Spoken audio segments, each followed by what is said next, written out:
ഇതാണ് നമ്മുടെ കുളത്തിലോട്ട് പോകുന്ന വഴി. നമ്മൾ നെറ്റൊക്കെ എടുത്തിട്ടുണ്ട് നമുക്ക് ചിക്കാനായിട്ട്. കുളം എത്താറായി.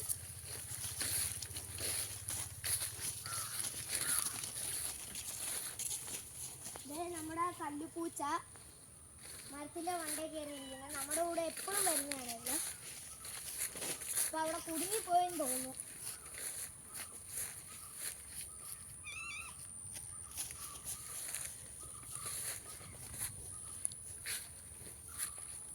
നമ്മൾ ട്രാപ്പ് സെറ്റ് ചെയ്ത കയറെല്ലാം ഇവിടെ കിടപ്പുണ്ടായിരുന്നു.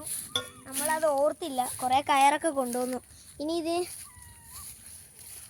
കുറച്ച് ഗപ്പിക്കുഞ്ഞുങ്ങളൊക്കെ ഇതിനകത്ത് കാണുന്നില്ല. ഞങ്ങൾ മഴ വരുമ്പോൾ വരണമെന്നാണ് ഓർത്തത്, പക്ഷേ മഴ ഇപ്പോൾ പെയ്യാത്തതുകൊണ്ട് ഞങ്ങൾ നേരത്തെ തന്നെ വന്നു. ഇപ്പോൾ കുറച്ചുകൂടെ ഇത് വെള്ളം വന്നിട്ടുണ്ട്. കുറേ മീനുകൾ ഞാൻ കാണുന്നില്ല, അത് അടിയിലായതുകൊണ്ട് ഈ കമ്പെല്ലാം ഇവിടെ മീനെ പിടിക്കാൻ വരുന്നവർ കൊണ്ടിടുന്നതാണ്. എന്നാൽ എടുത്തുകൊണ്ട് പോകാനൊന്നും പറ്റിയല്ല. ഒരു വണ്ടും ഒക്കെ ഇതിനകത്ത് കിടപ്പുണ്ട്. കല്ലു താഴെ വീഴാനായിട്ട് നോക്കിയിരിക്കുന്നു. അവൾ കാട്ടിക്കൂടെ കയറിപ്പോയി. ഇനി നമ്മൾ ഇത് കെട്ടുന്ന പരിപാടി നോക്കട്ടെ.